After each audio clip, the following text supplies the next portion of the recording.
on Facebook found out about Moms Demand in every town, you know, just quickly messaged through there the chapter leader for Moms Demand in Louisiana, and I think within a week we had our group started and we were moving forward into meetings. So I think utilizing the power of that to connect people and show them photos and show them work that's being done and really give them a place to connect with people, especially in how big this movement is. It's inspiring when you see the pictures of the marches in DC or the pictures of other groups getting together and having meetings. It inspires you to act because you see other people are involved, that they're continuing to work even when you hear, you know, there was a shooting today, someone else was killed. It just kind of motivates you to keep going. And we've really tried to use that and use the work we're doing to show people that it has an impact and the things we're achieving do mean something. And I think that notion is what gets people coming back and gets them to work, as they see how effective what they're doing can be in a time when maybe it doesn't feel all the time like the things you're saying or the work you're doing sort of falls on deaf ears and doesn't do anything. What inspired me was my mom, who's sitting over there. She inspired me the most because since she's on Facebook, there has been like a lot of posts like this. She follows many activists. So when she follows many activists, she gets all these notifications saying, hey, there's a march here, there's a march there. But what really stood out to me was after the Alton Sterling shooting, and there was a rally, well, I guess it was a rally, at the place where he was shot at.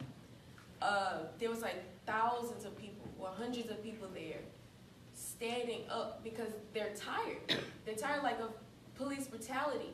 Because police brutality has been such a huge problem in this country. Nobody else want to listen. So with Baton Rouge being, like I said, the high rate of homicide, my mom really inspired me to like really speak my mind and stand up for what I believe in, instead of me just sitting down, being on my phone, and just being on social media all day. What inspires me are folks like Myra, who are active in the community, who pushes me to do more. But I really use social media to get my word out, because I know a lot of the young folks on Instagram and stuff, so I use Instagram. But like the older folks, I'm mainly on Facebook.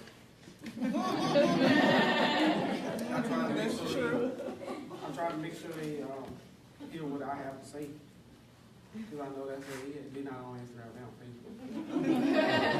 So, right, while we've heard that using Facebook and other elements as an instrument of communication, how important do y'all think having these conversations amongst your family is important? Like telling your parents that you want to do these things, how engaging them is important, how they need to understand your perspective.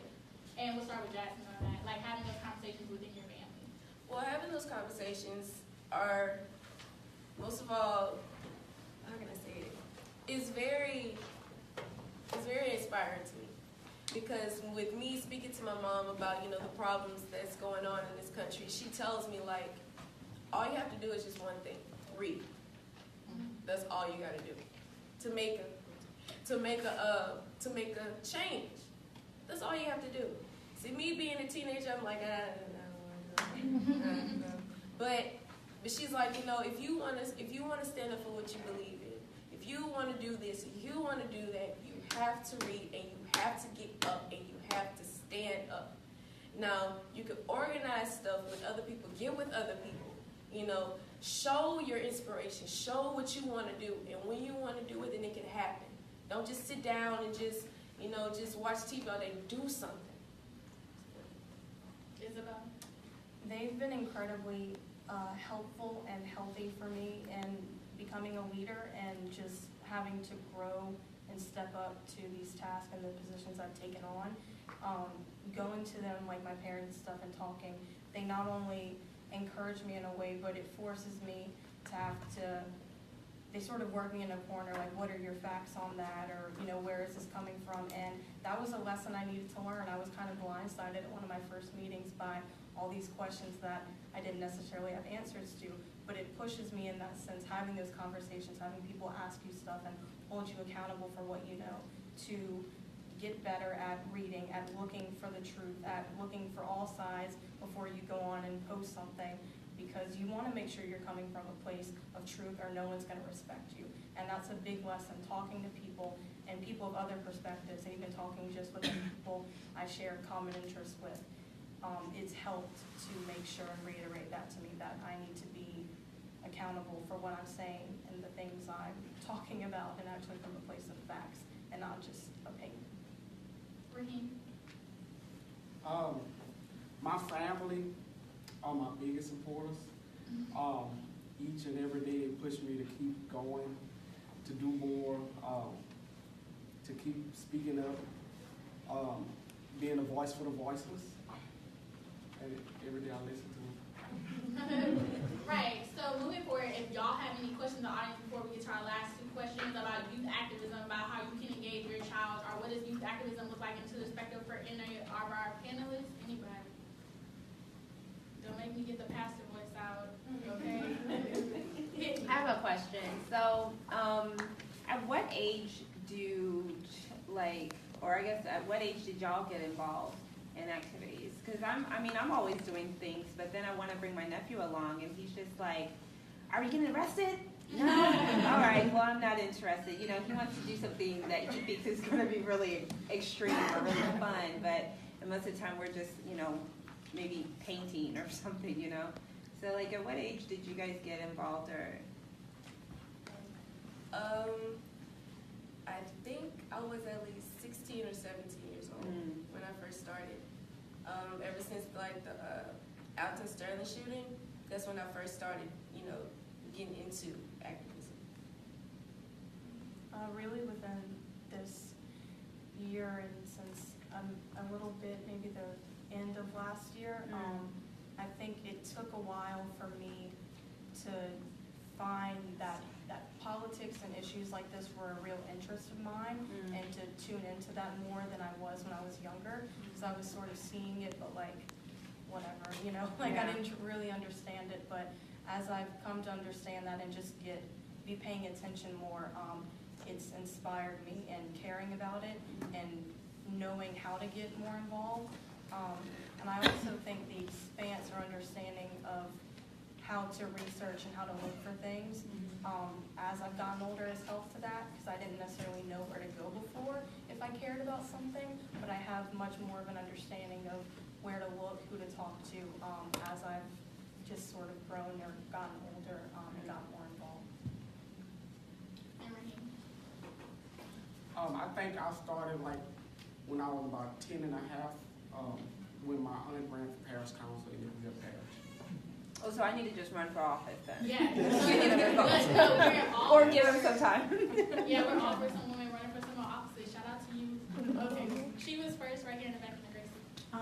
For me, activism started at birth, and I come from a background with two grandparents raised in New Orleans, and to be honest, I'm 36 now, and it was overwhelming for me. So be careful what you expose younger kids to, the younger generation to, and give them some time to just understand what they are with life, because I went from A to Z at a young age. By 5 and 6 years old, I was in a prison system, I was feeding the homeless, I was doing so much with my grandmother. She had her own agenda, my grandfather had his, and so collectively, I'm just like, whoa, this is a lot going on.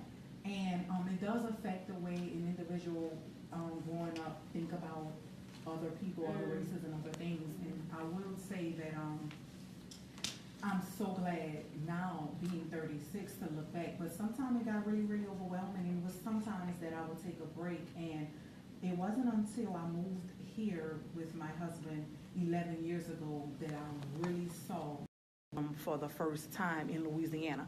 New Orleans is a different walk, and New Orleans people are not like they are here. And by my husband being a state trooper, I really saw it with the first election of Barack Obama. I saw a lot, and I was amazed at his coworkers. I was amazed at the people that were in leadership within the state, and all the things that they were just so happy to say on social media without any regards to their careers. And so that got me deeper into the political realm of social justice and wanting to do something and make a difference, because I was like, these people have very important jobs and this is how you feel. And so that just opened up that door for me, because I never was a political. Yeah. But now it changed, because now I know that they need the right people in offices, and I see all the wickedness. So that was the wake-up call for me to add the political aspect to it. Yeah. I did have a question.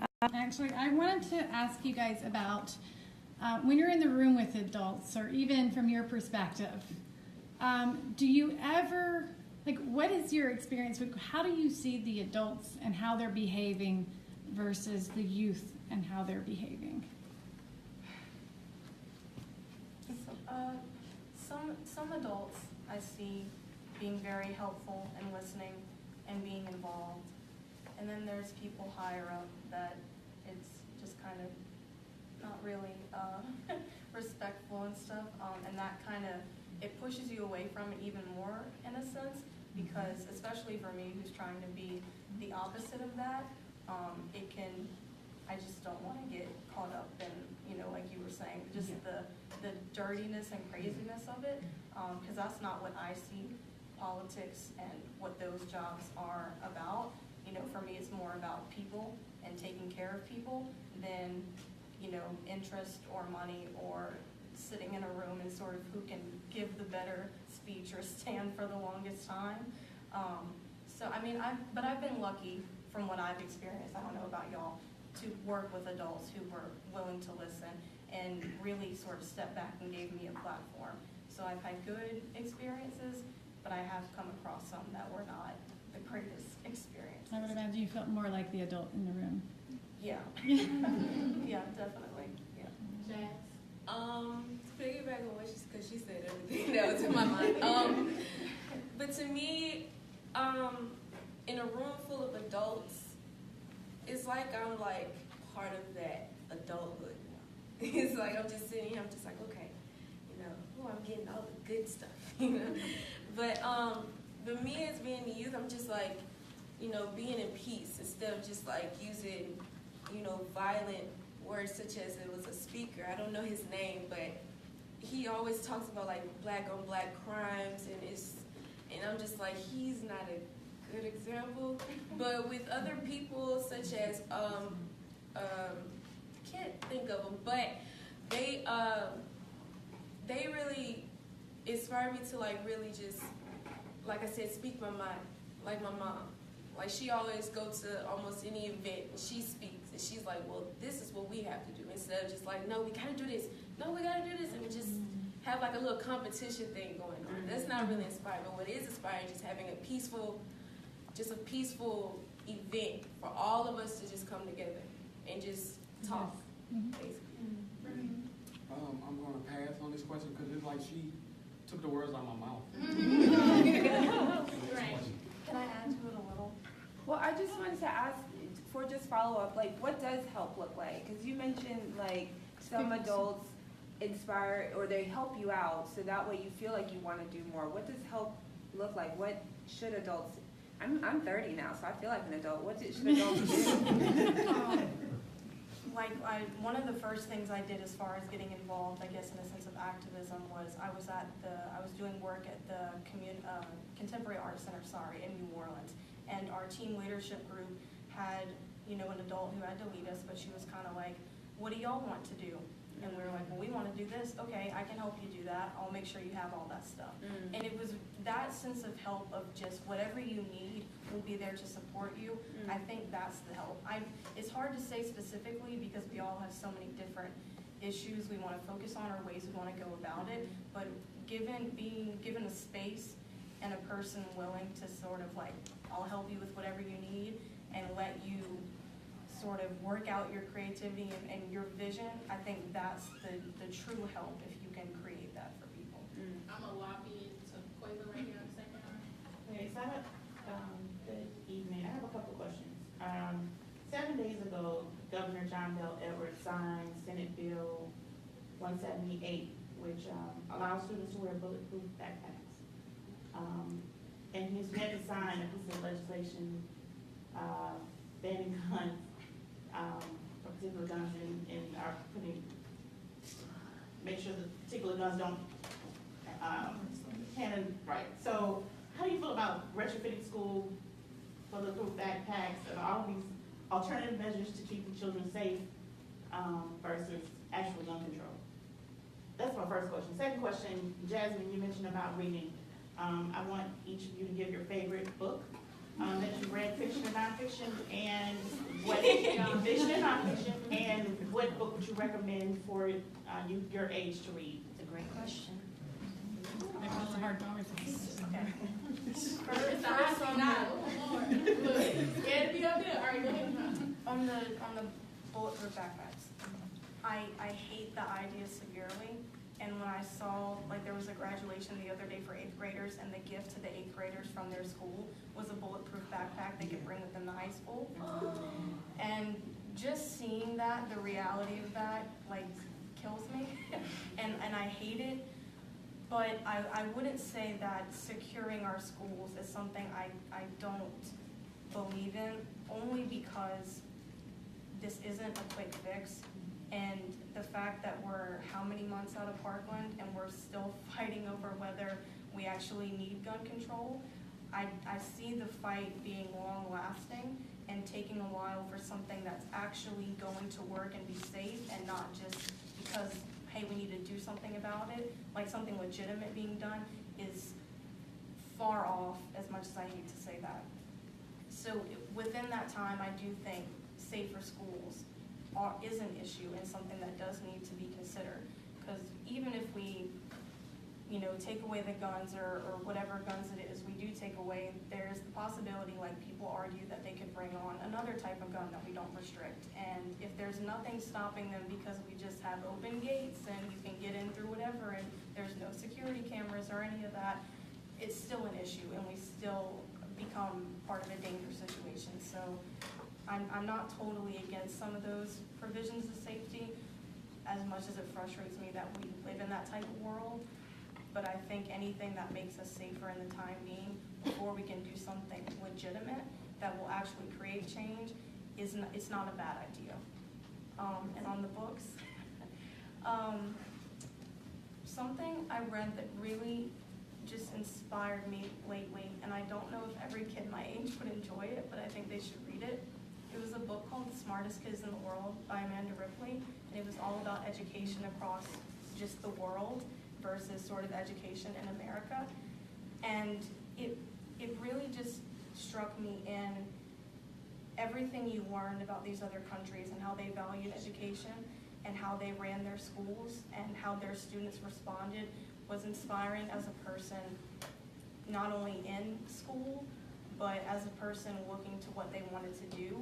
It just opened a world of, what are the opportunities of education and what different types of schools can look like and how they can sort of bring education and creativity and all that to other students. I kind of feel like in our school system, you get a little bogged down by it sometimes and you just sort of forget what does it all mean.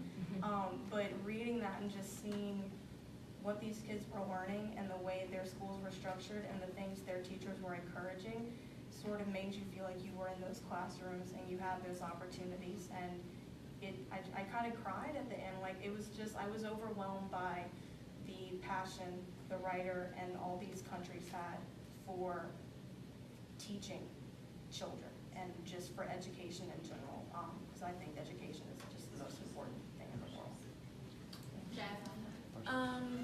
First with the bulletproof backpacks, I think it's necessary and unnecessary because, like you said, with the 8th graders, getting them as a gift, I don't think that's a really good idea because it's not just the backpacks, it's just how sad this is. I'm sorry to say it, but it's really sad because you're giving little children a backpack that's bulletproof, that has been tested and things like that.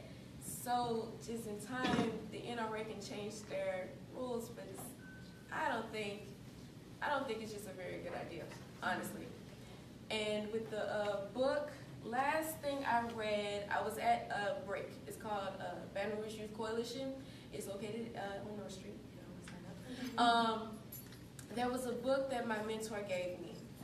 I cannot remember the name. I'm really nervous right now, but I can't remember the name. But it's dealing with women power.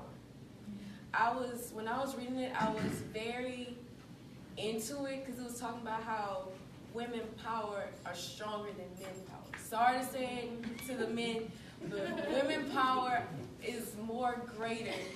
Sorry, but women power is better than men power. Because, say for instance, like black women, we elected a Democrat, if y'all know who I'm talking about, in another state. We came together, you know. Doug Jones. Doug Jones. We elected Doug Jones to be in office. Women did that. Like men did too, but women did that. Women came together. We have the power to do anything because we made this country. Anyways, black women, like we really made this country. So I encourage everyone, my age and older, to read that book. I don't know what it's called, but it's dealing with women power. So, but honestly, it's wrote by a woman. It is written by a woman. Jesus, I have to look her up because I forgot her name, but I'm passing on to her. Thank you. I think the bulletproof vest, the backpack, is unnecessary because it's just sugarcoat the real problem. Right. Now, the book, see, I don't really read that much, but the book I did read and it was very interesting. It's called Tyrell by Kobu. There's many life lessons in that book: gangs, violence, sex, all kind of like that. Right. So I'm also 19, so I'm gonna hop on this question too because she's my mentor and I know she would want me to answer the question, so I'm gonna do it. The book would probably be by Michelle Alexander, The New Jim Crow, and then I think that's just like everybody should read it because it's the historical context. B, probably for teachers and law enforcement or people in positions of power, would be called The Pedagogy of the Oppressed by Paulo Freire, which is super instrumental, especially in education, because it teaches about like how students are, just citizens, aren't just vessels for you to be the oppressor of, or for you to just pound information to them. They are instruments for learning. They're instruments for greater, higher thinking. So I think that's also, and then to your second question about being 30 and still thinking that all those valid does. I think the greatest thing, as a youth organizer and inhabiting a lot of adult spaces, is that mentorship is the most important thing adults can do. If you don't go out of your way, if you just meet you somewhere, are you in a space where you have those relationships and you have the opportunity to make it more personal, to go out of your way sometimes, that is the biggest change agent. That's what made me who I am today, or I might have just fallen into, the rust of it. You need those things that propels you to be more. So I think that's the most important. And then besides mentorship, just call them up sometimes. Be like, what's poppin'? Okay, so this was to your question too. So that's my daughter.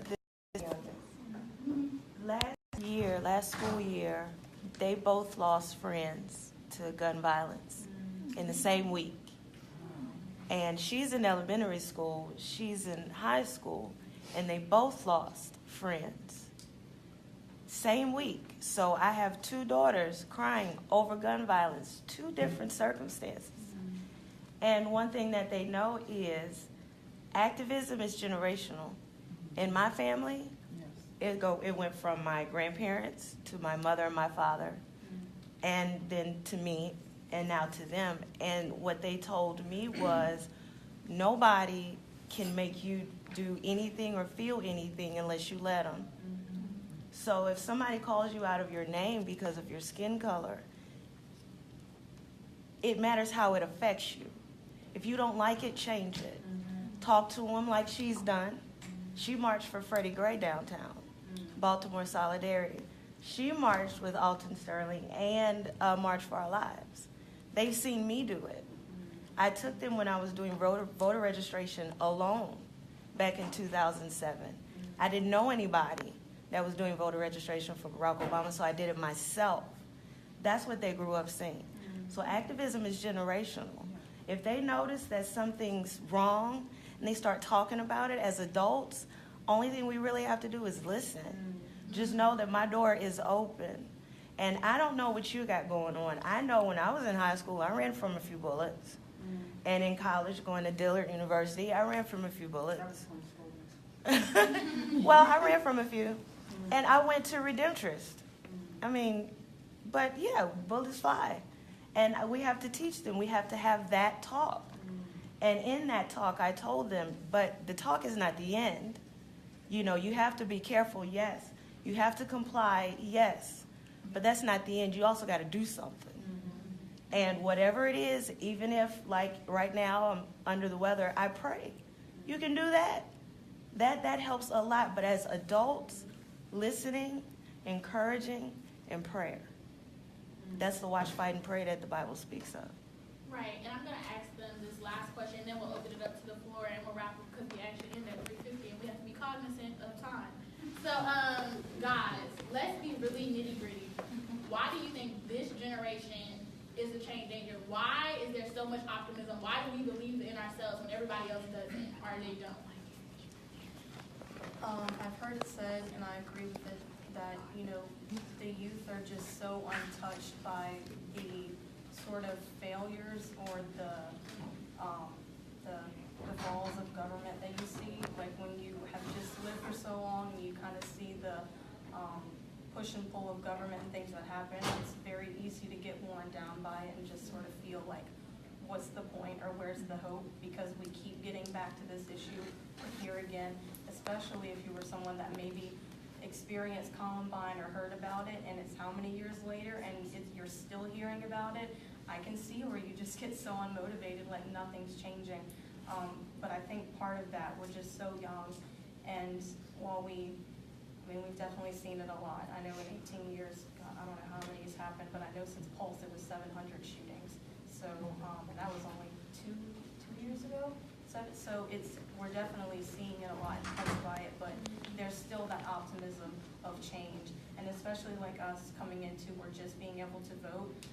We have this large amount of time to be involved and to be active and be voting and to put people in power, that the hope of that and the chance for that to change and to have it be a reflection of who we are, that's definitely an inspiration, and it's a reason I go to my meetings, it's a reason I organize, it's why I get out of bed even when I open my phone and see another article about something, and I just know that I have to keep going and keep fighting. And like you said on the generation, you know, I have a whole life ahead of me, and I knew when I got involved in this that I wanted to, because I wasn't going to look at my kids 20 years from now and say that you're reading about that in your textbook because nothing was done, or you know, this is still happening because I didn't stand up and do anything and I let it continue. I wanted to look at my kids and say the reason that stopped and the reason you're learning about it this way is I got up and I made sure you didn't have to deal with that anymore.